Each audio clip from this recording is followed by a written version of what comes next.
Hello, and welcome to the Break the Twitch podcast on minimizing distractions and doing more of what matters through minimalism, habits, and creativity.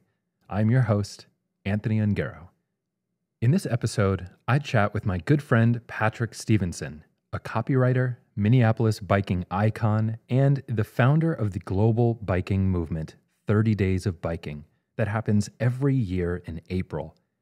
Patrick shares how a simple tweet led to thousands of people all around the globe pledging to ride their bikes each day in April. He advocates for inclusivity and using social media not as a highlight reel, but more of a realistic depiction of what is going on in your life. With topics ranging from managing anxiety and overwhelm to making space for creative work, this conversation will inspire you to focus on what's in front of you and just get started. This is a really good one, and we go deep, especially midway through the episode, so stick with it. You're going to love it. Of course, this podcast is brought to you ad-free by the Break the Twitch member community. Members get monthly 21-day audio courses, access to a private member-only forum, and a 20-minute one-on-one welcome video call with me to show you around and get to know you a bit. You can join this amazing intentional living focused online community right now for just $9 a month. Find out more at breakthetwitch.com/community. But for now, let's start the show.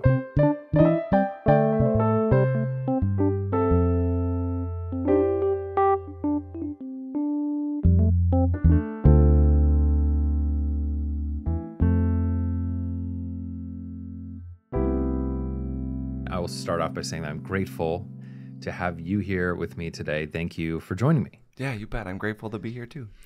I met you on Twitter Yes. years ago, and I feel like that was a glory day of Twitter. I feel like that was It was. the most glorious times for Twitter. I remember meeting you through Twitter, us meeting up because we were bikey folks, and I was working at Nice Ride at the time, and ended up coming to your wedding. And I remember how amazing it was that I knew so many people Twitter? at your wedding from Twitter. I didn't know anyone really but you. Yeah. And then I walked in and knew Yeah. a third of the people who You're were like, there. there's Johnny Woodside. So that was really amazing. And it was that time in what, 2014. 14-ish? Yeah. Yeah. It was that time that made me realize how cool and like powerful Twitter was, an open social network. Not a whole lot has happened like that for me recently, or maybe I'm just not in the right circles anymore. I don't know. But how has that changed? I mean, you experienced that with social media. Has that shifted for you at all in recent years, or? I don't know. I just don't feel that much of a love for Twitter lately as I used to. I mean, I used to love it. It changed my life. Like something we'll talk about later, 30 Days of Biking started on Twitter. I met my wife through Twitter. Pretty much got my job through Twitter. Some of my best friends I've made through Twitter. It's done a lot for me, but I just don't go on as much as I used to. It became very much like a Twitch, like you talk about. Like I would be up till like 11, 12 at night, just flipping through, absorbing all this anger every day. And I had to stop. Like I just couldn't take it anymore. And again, all of it has a point to it. There's a point to it for sure, but I think we need to draw boundaries around that and say, okay, I need this space to not be about how angry I am at Trump because I need to sleep. As you kind of mentioned, for me, this has felt a little bit like trying to drink from a fire hose. Yeah. Trying to keep track of all this stuff. And increasingly, I'm feeling like my brain is just not built to keep track of all this stuff. And it just feels so entirely overwhelming. Yeah. Yeah. And so that's, how do you deal with that? Have you changed your habits around that now? I think something really positive that I've done for myself lately is the iPhone has this new feature called Screen Time. Oh, yeah. So I say every night at 10 o'clock, shut down all my apps except for Reddit, because Reddit's kind of a healthy thing for me. I like to read on Reddit. And I can't get on any social media after 10 o'clock unless I enter a password. And like it takes a minute to load, and there's some guilt involved in that. And it works. Yeah. It has me not reading Twitter at like 10 o'clock at night. I'm like, I follow it. Nola asked me to check, my wife asked me to check something on Facebook last night. And I was like, I can't. It's locked. Sorry. You'll have to wait till tomorrow. And I didn't want to break my rule. That, you know, like little things like that. I really appreciate that Apple put that in because they're realizing the addictiveness of their own device and trying to help us through this. So it's good. Yeah, that's one thing that's helped me lately. In terms of what's inspiring me on social media, I'm actually really inspired by content creation on Facebook lately. I'm finding Facebook is a really good medium for telling like really short form stories. My cat just died. I just wrote about my cat, and I found that writing a couple paragraphs about my cat and sharing that on Facebook and then talking about him with everyone in the comments that followed was very like much a part of the grieving process. So that really helped me. Like I'm seeing Facebook as an outlet for my creativity lately. Yeah. Twitter less so. Twitter, just can't deal with it. Instagram, very much in tune with Facebook. Like everything I post on Instagram goes to Facebook, and I kind of see them, obviously they're owned by the same company, but I see them as spiritual kin. They got spiritual kinship going there. Yeah, they fit together pretty well. So you shared about it on Facebook, and what were some of the responses? Like, what was some of the conversation, or how did that? Yeah. So I feel like in this great fire hose of anger that we're witnessing right now, there's also that people are making spaces where, especially with their friends, where there's like a lot of empathy and understanding. I feel people trying to use Facebook now to break down this idea that we're all perfect beings and like this is the highlights reel of my life. Like I actually myself have been very deliberate in talking about my anxiety and struggles I go through and when I fuck up, and I swore a little bit. That's okay. Just like things like that, you know, like it's good to just be like, hey, I'm a human, and actually like do that intentionally to break off some of that facade that happens because of social media. I had one person tell me once, like, it just seems like everything goes perfectly for you. And I don't want to create that perception because it is not going perfectly for me. Man, quite a few struggles. Amen. we can unpack some of that together here because, you know, I've been thinking about vulnerability a lot. Yeah. I've been thinking about just sharing, and what I realized is that it's so much harder to be vulnerable when you yourself feel like it's just you're not. Yeah, people don't. I feel like in terms of like if you think of yourself as a content provider on Facebook, people don't like just like suffering. Like I'm not just gonna get on there every day and be like everything sucks, I'm so miserable. That is not gonna give any good positive message to anybody. So I want to be honest about what I'm dealing with. A through line for the past few years, like I mentioned, is my anxiety. I have generalized anxiety disorder, and I kind of had like I wouldn't describe it as a breakdown, but like a mini crisis. I was having like I was in a very toxic work environment. I was having physical symptoms as a result of my anxiety, and I was just kind of crumbling. And I started to deal with my anxiety, and part of that was talking about it on Facebook and being honest about like what I had dealt with and because of my anxiety and like how I was dealing with it and how I was feeling, and starting to medicate to deal with it. And a lot of people found that very empowering. A couple people have said that they were able to deal with their anxiety because of me talking about it. It helped encourage them to actually solve it themselves. That's amazing. Because of social media? Yeah. That's so cool. Yeah. Sharing that stuff that gives other people permission to feel okay about themselves. Yeah, that's what I want everything I post to be about, for whether it's biking or politics or anything. Anxiety, like you're good being yourself.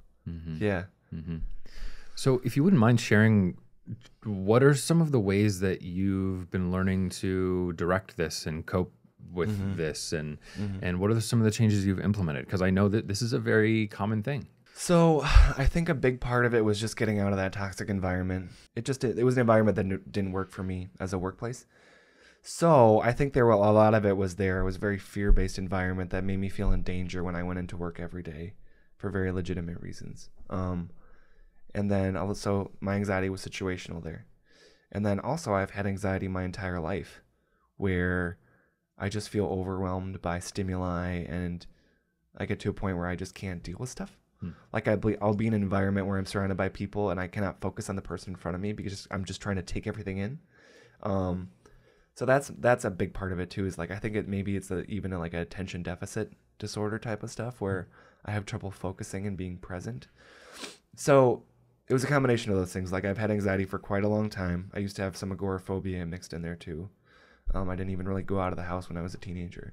Then finding this toxic environment that made me feel so in danger all the time coalesced into kind of like the physical anxiety symptoms where I thought I had cancer or MS, or like it was just this horrible jumble of like my mind was telling me something was wrong with me. And I went to the doctor and I explained everything that was going on. And he was like, you might have MS. You might have diabetes. You might have cancer. But what I think is probably it's generalized anxiety disorder. And right away it was like it woke me up like, wait, let's do it way. Like that. I can't snap. That's what I needed to hear, right? It was like an awakening. Like, okay, it's anxiety. Let's deal with it. So I started to take medication. And that's been the primary way that I've dealt with it. I take a nice little pill every day, and it kind of like quiets that a little bit. Like I describe anxiety as falling through your brain. You just fall right through it.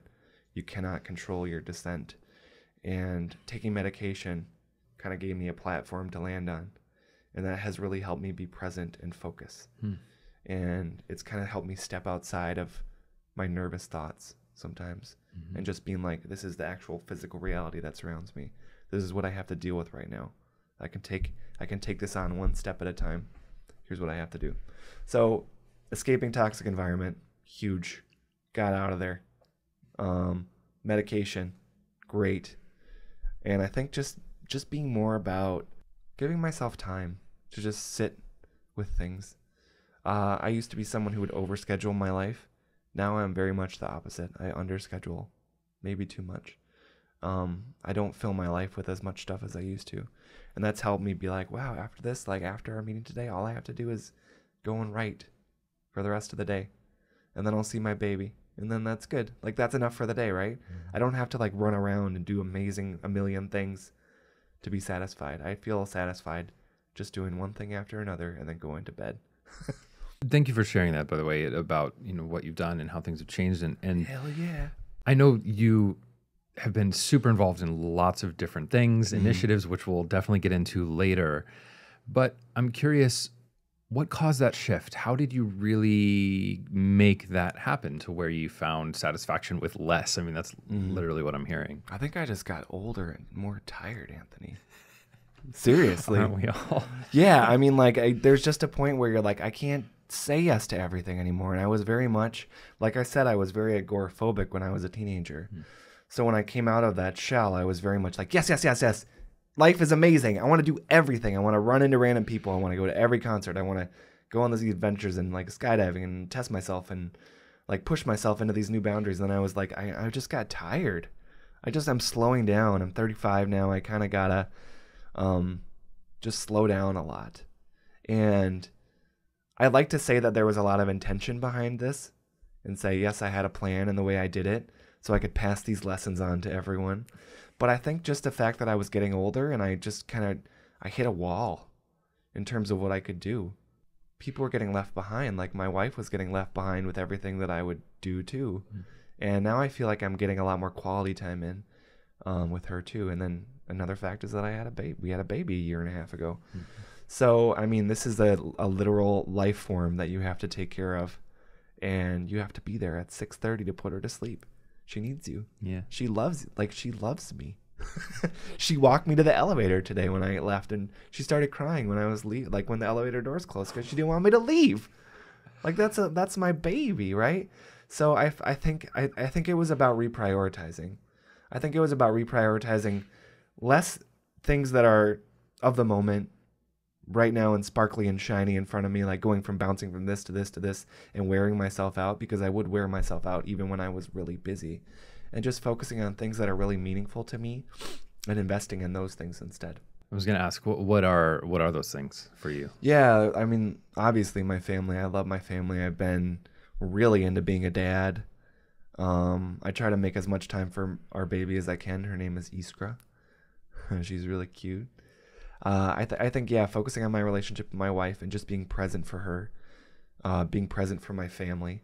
And I got a new job as a copywriter at Olsen, and I have been in deep on this job. Like, I love this job, and I'm just focused. Like, I'm really digging it. Like, there's something about it, this copywriting that I'm doing, that really like brings me alive. And that's been a big focus for me too, just like really digging in on this stuff. And then another aspect of it too is my bike advocacy. So again, 30 days of biking, which we'll talk about later. To be continued. To be continued. That was a good reflection of who I was at that point, because it was all about like, it has to be huge and epic and as big as possible, and you're never doing enough. And now there's still 30 days of biking as an effort, which is a big worldwide pledge. But I've also invested more strongly in a monthly bike ride here and building community around one bike ride a month with a certain group of people, usually like 60 to 80 people, and just doing that and making it the best, most magical that we can. So it's really about investing in those things that are keep me present and make me really happy. Mm-hmm. So bikes, family, my job, my cat. You know what I mean? Yeah. Versus what's fleeting and ephemeral. Mm-hmm. To me, this is the pursuit of intentionality. I mean, this is the pursuit of breaking the twitch. This is everything. Pursuing those things that are deeper in meaning, sometimes more difficult, but less of the flash, less of the maybes, less of the excitement sometimes. Yeah. As I get older, I also feel and experience, and I feel myself in a way turning inward. And I'm trying to figure out if that is just me getting older as well, where I'm just realizing that there's just not, as the variables compound of life, I'm wondering if it's just me getting older, where I'm turning in more, where I'm feeling a little more isolated than before. I don't know. And this is not good. Yeah. And so this is something that I'm wondering about too. But I'd love to talk about a couple things. One, your work creatively, but also I think since we're starting to talk about 30 days of biking here, why don't we just go ahead and dive into that? Because this is something that really impacted me substantially. Yeah. And it was sort of right when we met, but I ended up buying a bike, my first bike in Minneapolis here after I had moved here, when I was at Nice Ride doing the bike share work, and I met you, and you had started this thing called 30 Days of Biking, of which the poster behind you is highlighting. That's a 30 Days of Biking poster. Yes, it is. Look at that. And it's really held something cool. So if you wouldn't mind sharing just the story of how the heck you came up with this idea of 30 Days of Biking and what you were hoping to accomplish with it. All right. So that's, again, going back to the glory days of Twitter. Back in March 2010, there were two things. One, I was really into Twitter.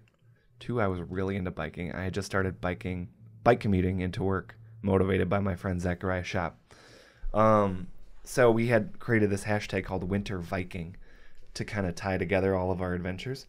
So Winter Viking, that's where we put all our photos and like shots of us in a balaclava riding through the winter, right? Just because it's really fun to talk about your bike adventures and show what you're doing.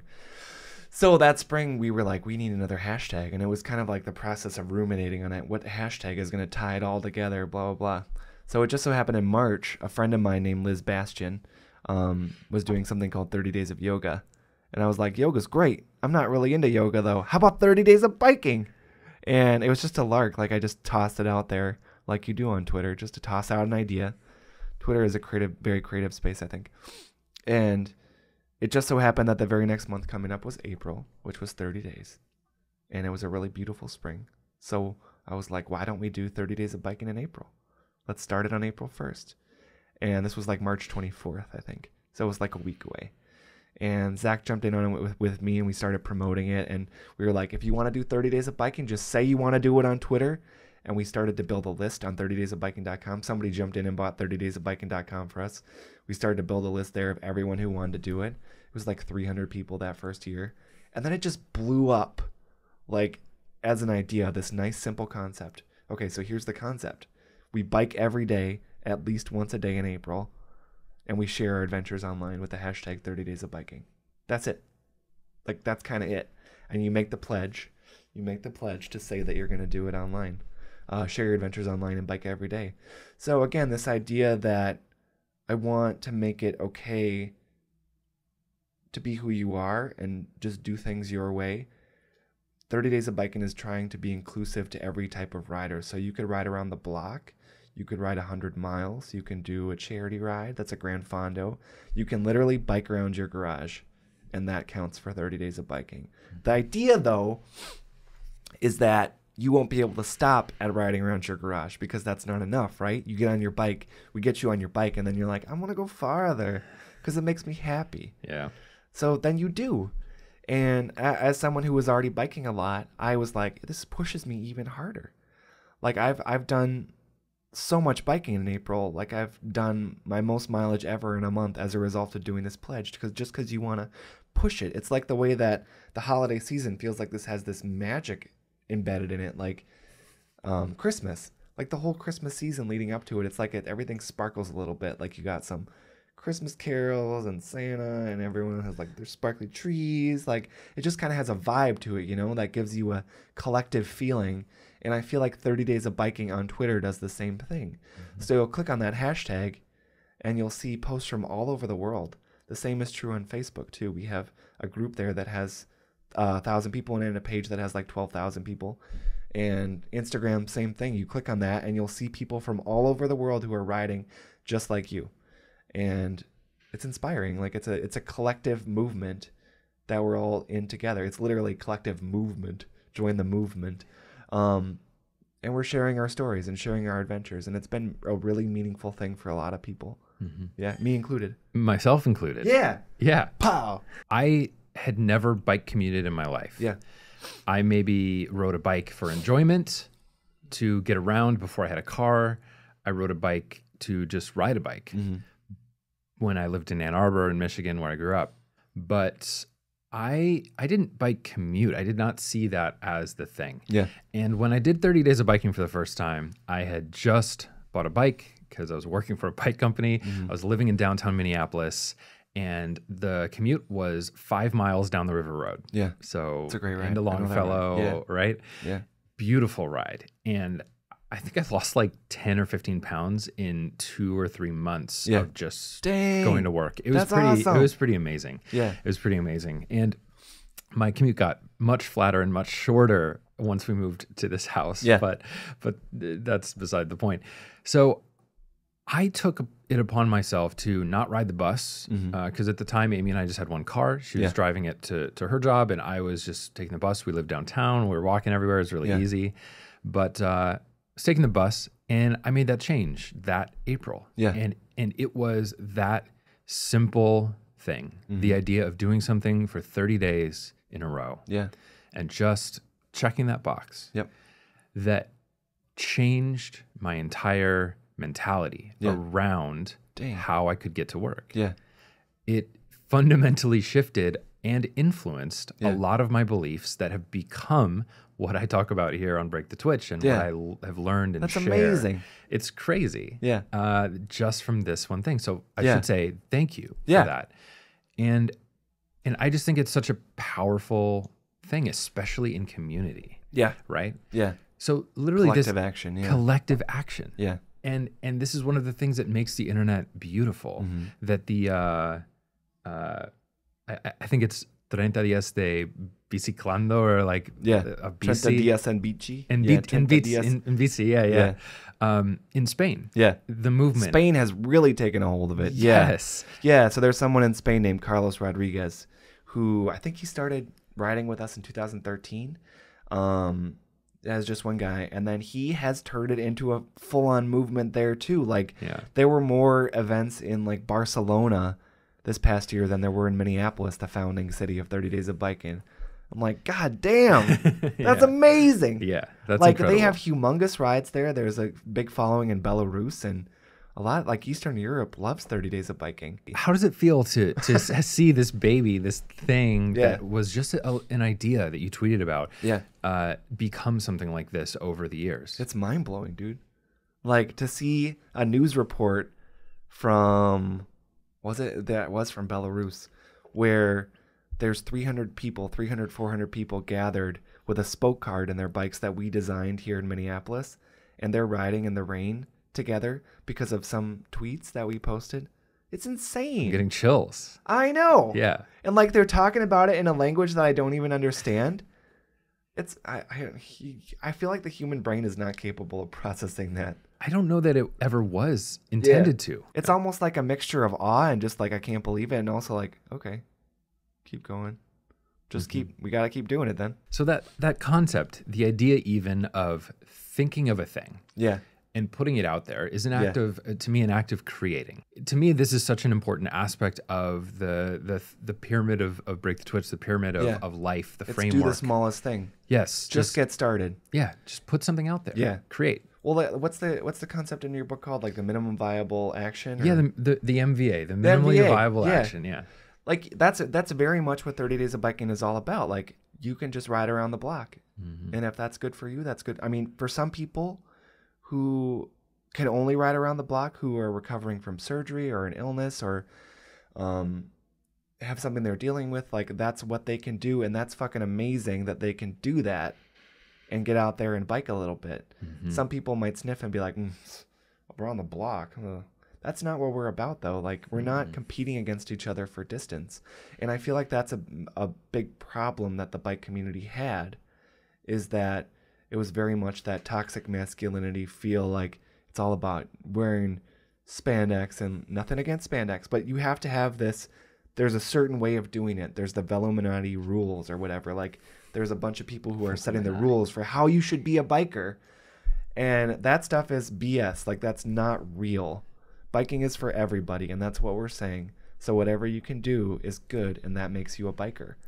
There's not an authority or a panel that's judging you as a biker. I've never heard the term Veluminati before. Veluminati. That's like, fantastic. If you look up the rules there, it's fun because it's funny stuff like, you should only sip espresso with your cycling cap on or something like that. Right. Like, if you don't like bad weather, HTFU. So at Nice Ride, we always joked, the Nice Ride is the bike sharing nonprofit where I worked before doing this. Yeah. And we would always joke about the Spanditos. Yeah. And again, it's one form of this stuff. Yeah. But I love this concept because I think that we can take that, this is for everyone, biking is for everyone, and apply this to everything. Yeah. Like, welcome. Yeah. Come on in. There are always going to be people that are going to want to make it a thing that's inaccessible. I think it's our because nature like to be club. Tribal. Yeah. Totally. We want our little tribe and our little club. This is for me. This is my group. You're a faker. You don't belong here. And then I think to like things that are very like world improving, earth improving, that could actually like counter something like climate change. Client change. Change. You can tell that I work in advertising. Client change. That's very counterproductive because we should be welcoming people into this world. We should be getting people biking with us. Yeah. Biking is not the indie band that you love that's selling out. Biking is for everyone. We want to be like the Netherlands or Copenhagen or whatever. Like, we want our own version of that where everyone can bike. We want the normies biking because that makes the world a better place. It does. Yeah. I just am thinking that this is the mentality that we need to have. I mean, there's so much fear in so many ways. When I talk to people about starting a new thing, trying something new, different, people see that level. The spandex and the speed helmets and the glasses and the cleats and all this other stuff. It's a very materialist American mindset. Like you need, before you can start doing this, I need to get the proper clothes. I need the proper shoes, all that stuff. Right. Not true. Which to me, totally, I fell into this trap of like completely plays into the false first step. False first step. Yep. Right. The idea that in order to get started, we need this stuff. Yep. And we need to look a certain way. Yep. And we need to have this thing, and that is what will move us forward towards biking more. Right. Having a nice helmet. Which is what the money people want us to think, too. Like, I will be making change in my life by buying this product. Right. It's not enough. You have to do more than just buy a thing. It's what drives our economy, is trying to buy the person we hope to become. Yeah. But there's a balance. As with anything, there's a balance, right? There's a balance. I bought a weightlifting belt recently, and that was a weird moment for me because I was like, I'm squatting and, I'm having some trouble with my lower back, and I'm just like, this is $60 4-inch, belt thing you wear for squatting. And I was like, is this a false first step? Yeah. And I don't tend to beat myself up over this. I'm not always like, oh, is this a false first step? Yeah. I've been lifting for 10 months now. Yeah. And consistently. Yeah. And I can tell you look good. thanks, bro. And this is the first time I've actually kept it this long. Yeah. I've done 6-month stints. I've done, Yeah. things. We're coming up on a year. Amy and I have a strong habit. Yeah. But it's something I still think about. Like, I think it's easy to get into a place where we can beat ourselves up over like, I don't want to not be a minimalist, or like, am I minimalist enough? Or am I making something like, I don't think any of the stuff that I do especially is intended to feel that way. Right. It's okay to feel good and buy some stuff. Yeah. Especially if it kind of brings you up. And I mean, all right. like I don't want to shame people for buying things too. Like sometimes if you want to be a biker, point blank, you need a bike, or you need a bike share membership. Right. I mean, there's certain things you do have to buy. The point is, I think, like not being satisfied purely with the purchase, then you actually have to take action because of it. So if you're taking action because of your weight belt or your bike, then that's good. That's a good purchase. That's a good way of putting it. Yeah. You can't be purely satisfied with the purchase. Right. That it doesn't stop there. Yeah. You need to actually then take the action too. Yeah. Yeah. To make the change. Something like what the minimalists have done actually with this Mins game, where you give away one thing on the first day, 2 things on the second day. Yeah. This is another 30-day challenge. It is. Very similar to 30 Days of Biking in a way, where it's like it eases you in, and then by the end of it, you've given away like 500 items. I did that, and I did like 1,200 things. What was that like? It was amazing. Our house felt so empty and wonderful, and then I got real filled up again. But we're working on that. Yeah. Do you know what I mean? Yeah. Like it's a way, like these things are saying, just get started, just do it. I think the same thing can apply to art too. Like they're very much like, art's for an elite. All this stuff is for an elite. What if you just drew something a little bit every day? Mm-hmm. What if you just painted? I don't know. Like it doesn't even have to be good, but just try. Like there's value for yourself in creative expression, regardless of whether it's brilliant. So we have to get away from this idea of elitism, like you cannot do something unless you're an elite, because it's good stuff. So minimalism, art, beer. I feel like the same thing can even apply to beer. I see these snobby elitist scenes, and I want to break them down. Yeah. And like puncture that elitism. Puncture that elitism. That's a great quote. Because we should be about being together right now. We're on a planet that we're killing. Straight up. And we have to bind together as a collective to solve this action. And if we don't, we're screwed. Mm-hmm. That's a big thing. We're very divided right now as a country, as everyone keeps saying. We need to figure out what's going to bring us together in positive ways so we can solve these issues. It's real. Climate change, I believe in climate change. I believe in science and stuff. And I think that obviously we need to address it. But I think this goes back to just the grandeur of the internet, the overwhelming fire hose of information and problems now. Yeah. Even though arguably, I say this as I think the stock market is tanking right now. Yeah. But even though arguably things are better than they've ever been before. Yeah. Statistically, I keep seeing this post on social media from Bill Gates, the founder of Microsoft, who keeps saying, look, I know it seems terrible, but world hunger is lower than it's ever been before. Yeah.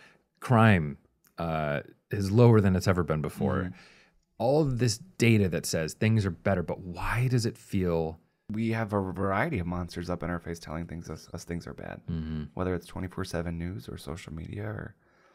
Yeah, it's stuff that takes you out of the present day reality. I feel like I've really found in my life lately, like I could have financial troubles or issues with politics or the state of our country, but if I just step outside that stuff that's outside of my reality and I just focus on what's right in front of me, the world that's right in front of me, trees, grass, like the wind, snow, my family, like there's peace right there. Yeah. And that's I think.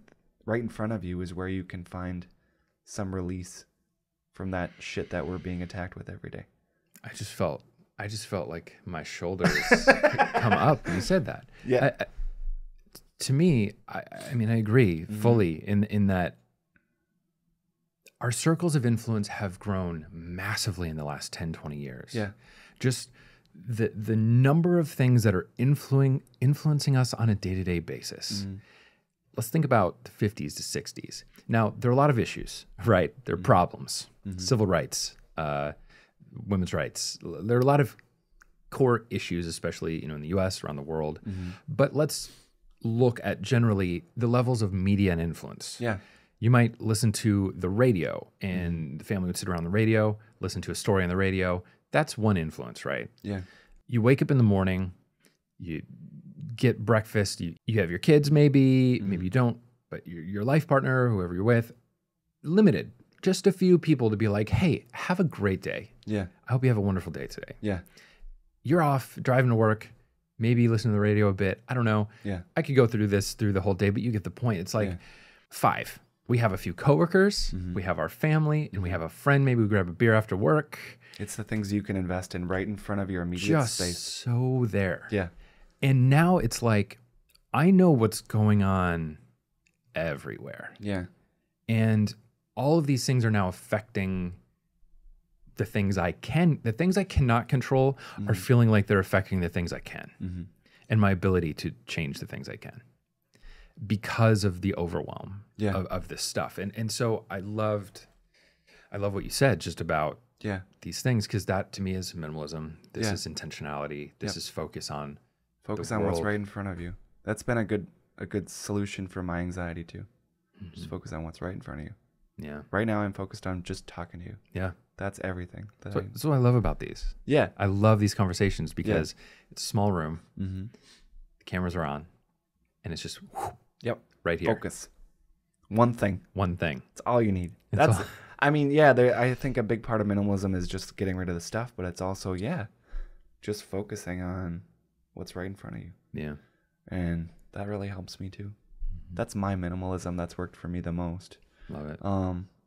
I do feel suffocated by stuff sometimes, but I found a way to bring this to life in my own life too.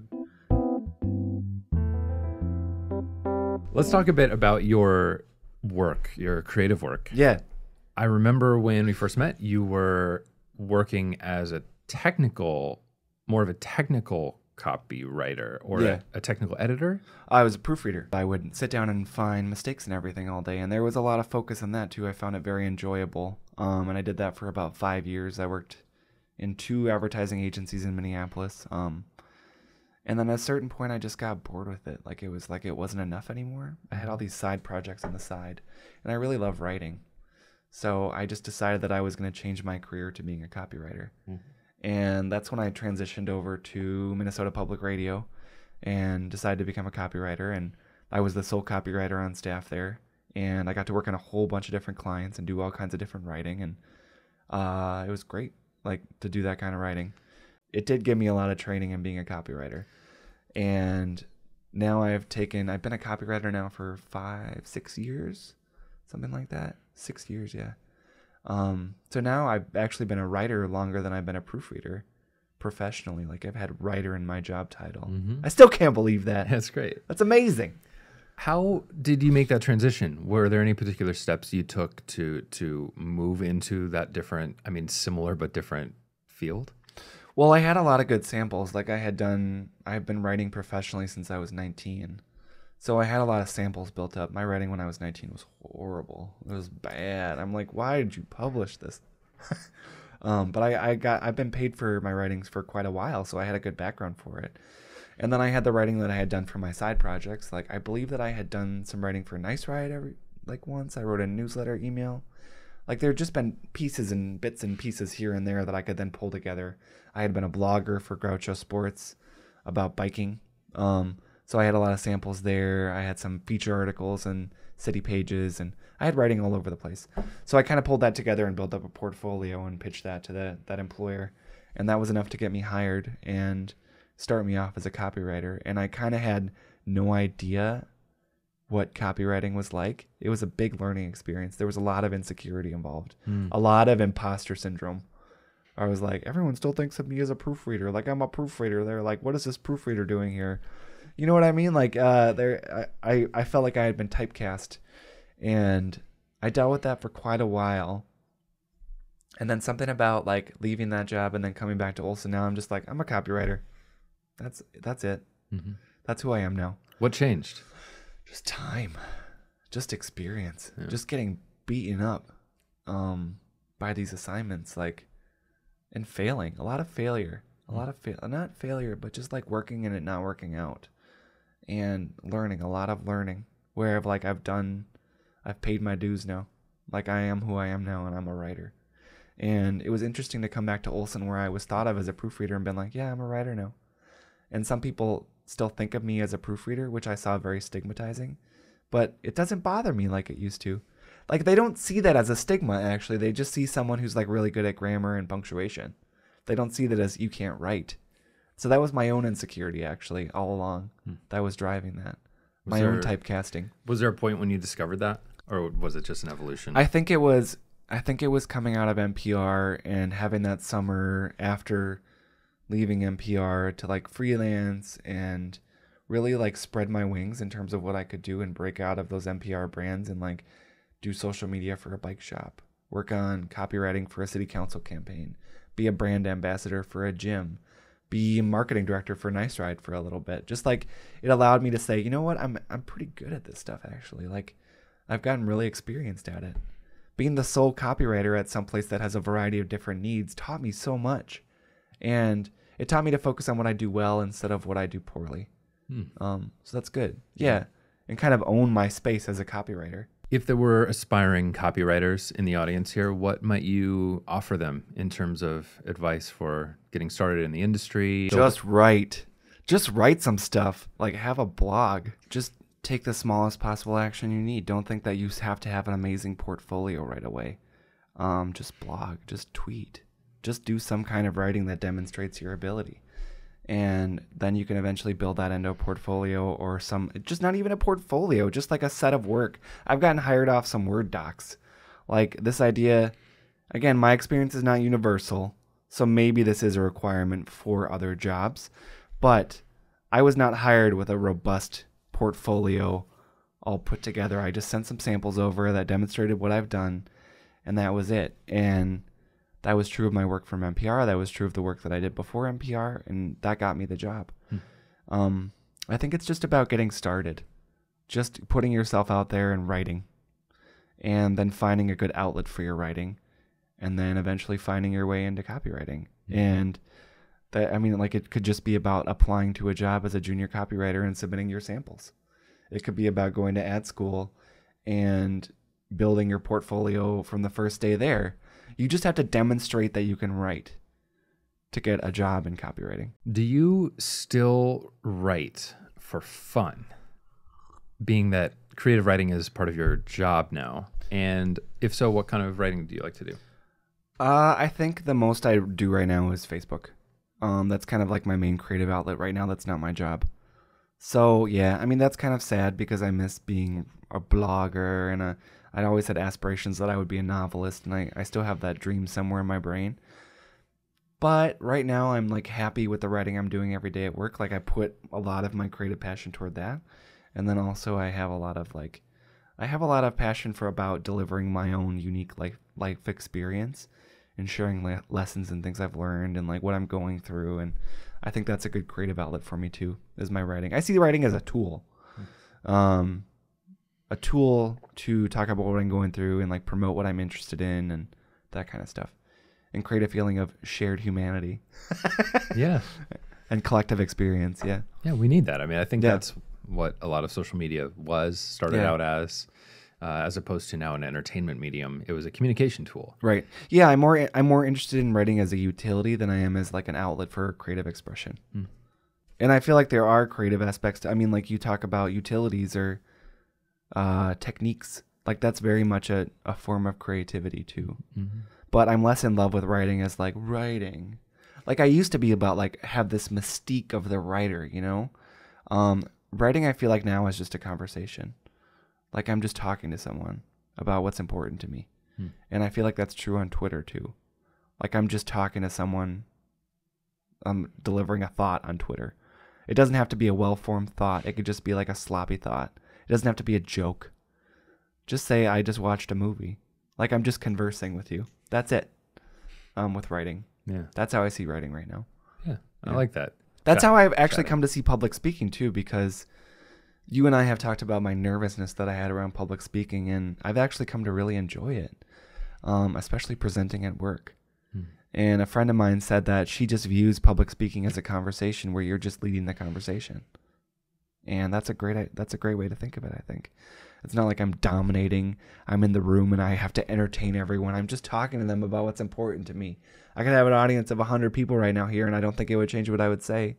The public speaking thing was big for me because when I started doing Nice Ride, I very much was not in a position of being comfortable public speaking, and I'm still not. Yeah. But I will say that I can manage it much better, and I can really come alive when I'm doing it. Yeah. It would always be this thing where I would get up in front of a group and then black out. Yeah. And finish it. People would clap, and then I'd have no idea what would have happened. That's scary. And I would ask, like, did I do good? how did it go? Because I'd be there in the moment, but more and more I've learned to, like, just sit back and enjoy it. Here we are. Take a moment. Look at the. You don't have to jump right into what you're doing. People are there watching, and I've sort of just been like, okay, here we are. We're just talking about stuff. Yeah. And this is all we're doing. That actually makes you more effective as a powerful speaker because you're like, you're in control of the moment and you're controlling the moment. You're not scared of it. Yeah. Yeah. You just take that. And it's amazing to sort of engage with an audience that way. I'm going to give a public speaking tip. I want to share something that I learned real quick since we're talking about this with anyone listening. One of the best tips I've learned that I've failed to implement once or twice since I've learned it is never waste your first line. Yeah. That was a big one. It's so, it's such a simple thing, but I would always go up. Thanks so much for having me here. Is there anyone else from Minnesota here? Like it was I was just trying to kind of engage and thank people. But what someone told me after that was like, never waste your first line. Go up there and be like, in 2014, whoa. In 2014, I learned something that changed my life forever. Yeah. Like grab people. And then you can be like, so glad to be here. So that's a good public speaking tip. Yeah. If you want to get people off right on the first step, never waste your first line. Just go up there and be like, bah. Dude, good tip. I've never thought about that before. Just go up there and bah, knock them out with the first punch, and then you can fill in a lot of stuff. You have a lot more leniency then. Once you've gone, whoa. Right. Give them the headline. That's true about like podcasts too. Because, This American Life will start out with a little teaser. Yep. And then Ira Glass is like, stay tuned. Stay tuned. Yeah. I mean, that's good. It's good content creation. Yeah. Let's talk about some of your creative habits or habits otherwise. Yeah. I'm generally curious about what people do on a regular or daily basis around habits, just like morning routine habits, evening routine habits, or creative habits. You want to know about my morning routine? I want to know about your morning routine. I like it. So if you have a morning routine, what does that look like? I have a pretty established morning routine now. Love it. You want to get into it? I want to get into it. Okay, let's do it. My baby wakes me up. So we co-sleep. So she sleeps in the bed with us. So it's all about she determines when we get up. And I kind of I slowly wake up. And then she's there in bed between us. And she kind of determines when we get out of bed. And sometimes I try to convince her to go back to sleep. And I'm just like, here's my arm. You could sleep on my arm. And I encourage her to sit there. But then she eventually gets up and she's like playing and talking and babbling. And it's pretty clear that she's ready for the day, right? So I'm like, all right, let's get up. We go upstairs together. So I live in a 2-floor condo that's actually like the bedrooms are on the bottom floor. So we go upstairs. And then we get upstairs and I turn on my flash briefing on my Amazon Alexa, which I love because it gives me public radio updates, as well as like a podcast called The 201 from the Washington Post, which is about the big issues of the day. And that's a killer podcast if you like podcasts. I listen to it every single day. That's the power of routine too. Like every morning I go up and listen to that flash briefing. I look forward to that every morning. And I make myself a coffee. I make her breakfast. I sit her down in her little breakfast chair. We eat breakfast together. And then as soon as she's done, I let that take as long as it wants because like sometimes she'll take a half hour to eat breakfast. Sometimes she's good after 20 minutes.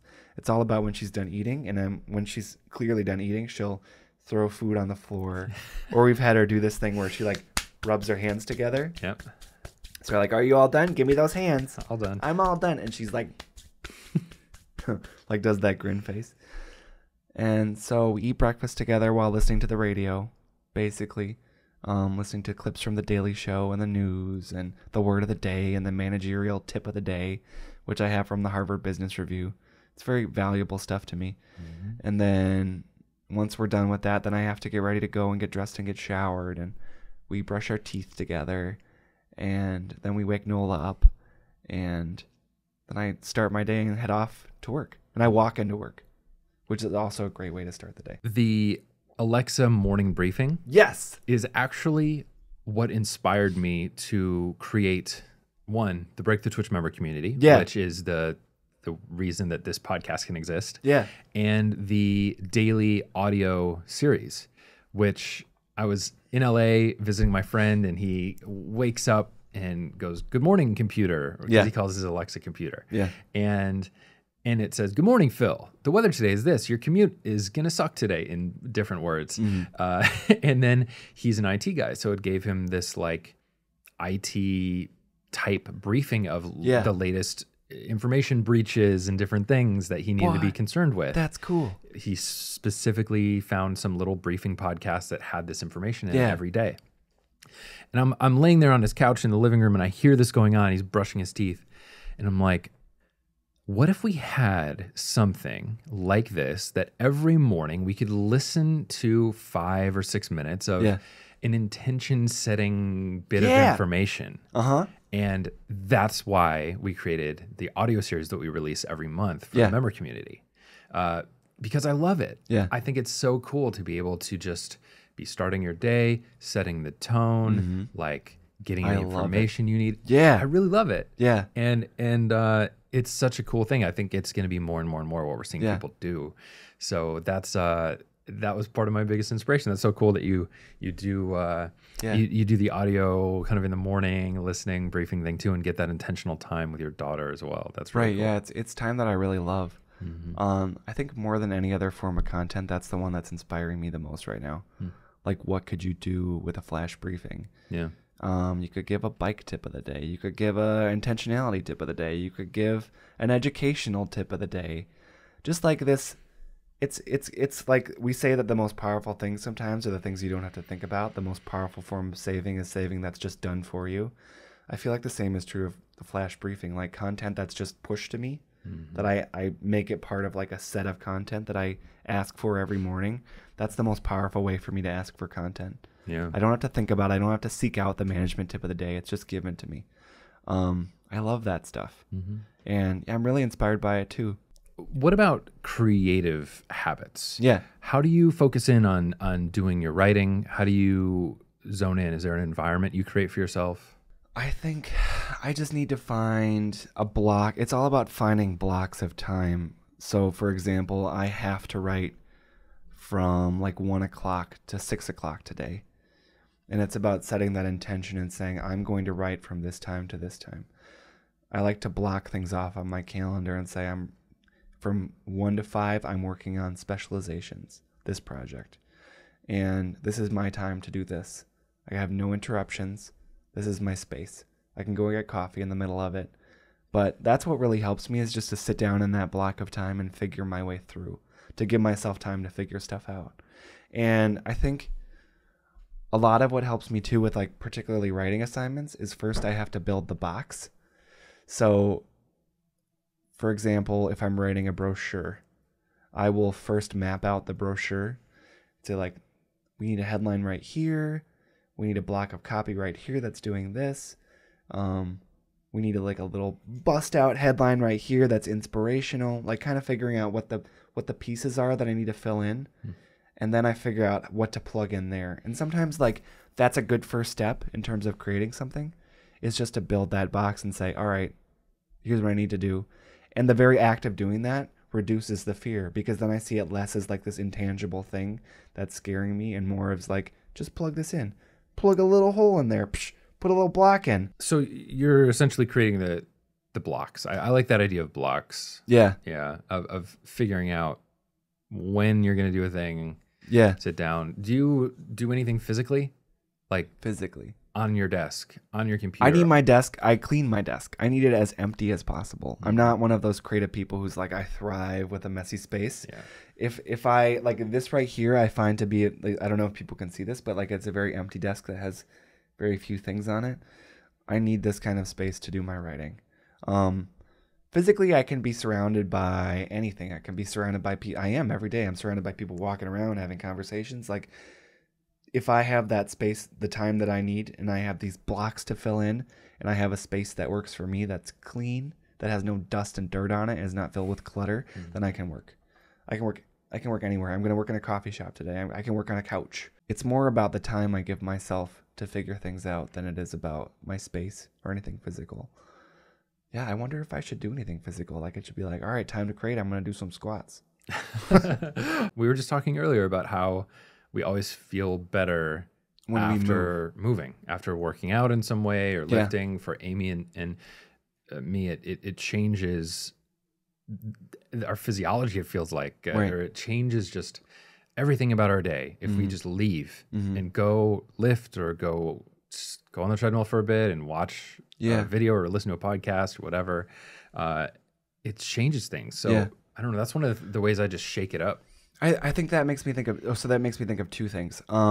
If I have two projects to work on during the day, it helps me if I say the block of time for that first project, and then you literally get up, leave your desk, walk around. There's a way of kind of like giving closure to that project, like putting my mind, all right, my mind is done with this. I need to move on to something else. So getting up and walking around and leaving that space to get lunch, to get a coffee, to get some water. It's a way to tie a bow on what you just did. Tie a bow on that box and like set it aside so that you can now devote your mind to something else. So that really helps me. I feel also like in terms of creative blocks, what's that old Mad Men phrase where they're like, think about it really hard, then stop, and the solution will come to you when you're not thinking of it. I feel like the best stuff comes to me when I'm not intentionally thinking about things. It's like it goes back into the back of your brain. Your brain's puzzling it over without you even really thinking about it. And then the solution just pops out. Like sometimes you're searching for a headline. Like if you're searching like, I got to write this headline. The headline will not come to you. But if you think about it really hard, the headline's going to come when you're brushing your teeth. Like I feel like I that's the times when my brain turns off is when I'm the most creative.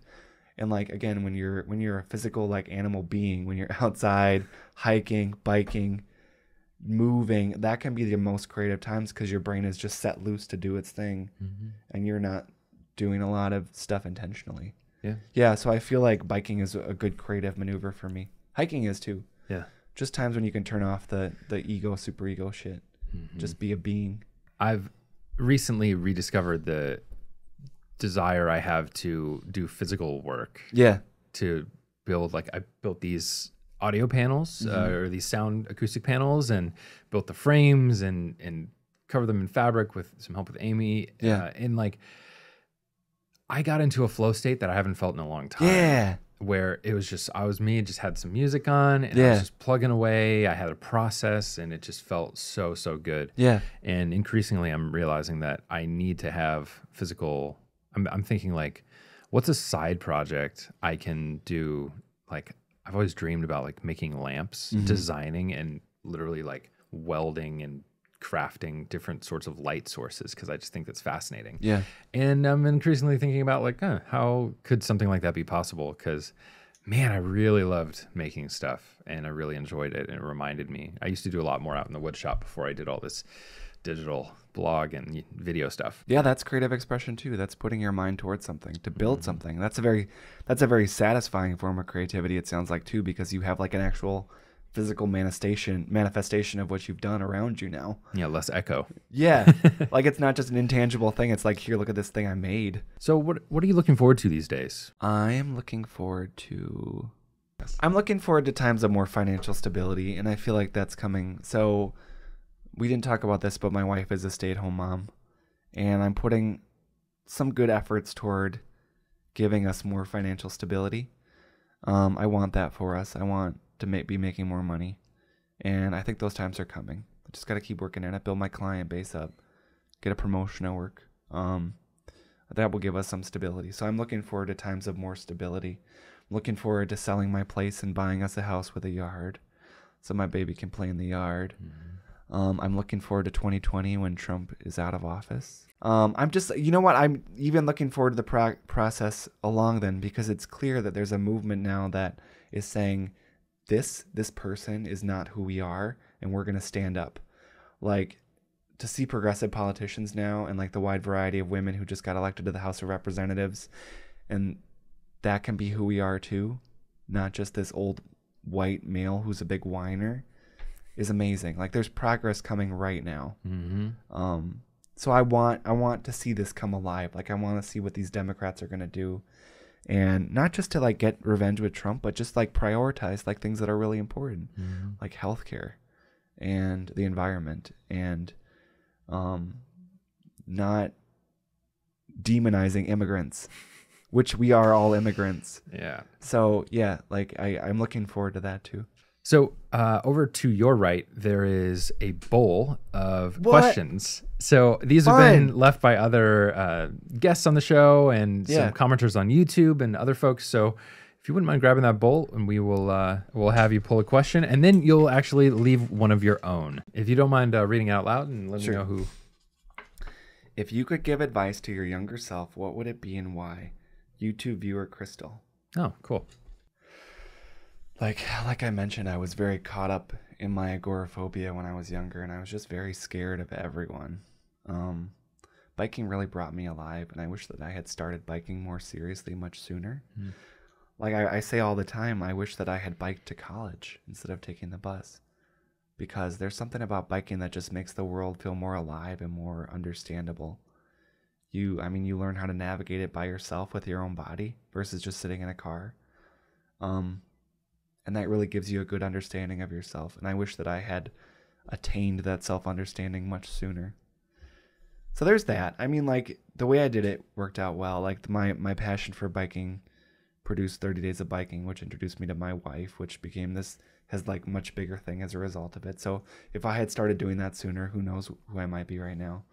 But I think biking was such a profound realization for me that I wish I had done it sooner. I always liked bikes, but I never became a serious biker who did it. Like, I never became someone who biked every day. And just becoming a regular biker and using it to just get from place to place was awesome. So younger Patrick, I wish you had done that. It's okay, though, that you did it. You found it later. You found it when it counted. Yeah. Dude, that's a good rhyme. You found it when it counted. You found it when it counted.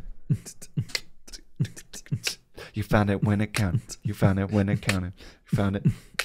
Break the twitch. That was pretty good. You were right on beat. We had that flowing.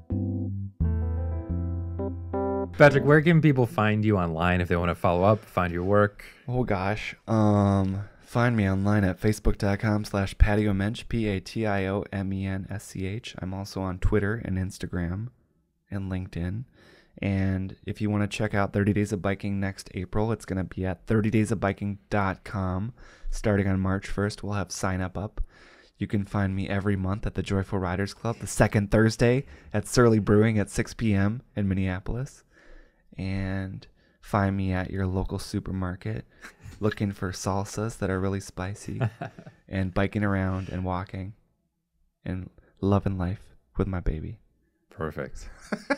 Well, I really appreciate you coming to the house, the studio. Yeah, it's been a pleasure. Thank you. Ciao. Thank you for all of your wonderful influence in my life over the years, and glad to have you here. Thank you for saying that. All right, and that concludes our conversation. If you enjoyed this episode, please do take a moment to leave a review on Apple Podcasts. It would be a huge help to get the word out about this podcast and the work we're doing here at Break the Twitch. Hope you have a wonderful week, and I'll see you in the next one.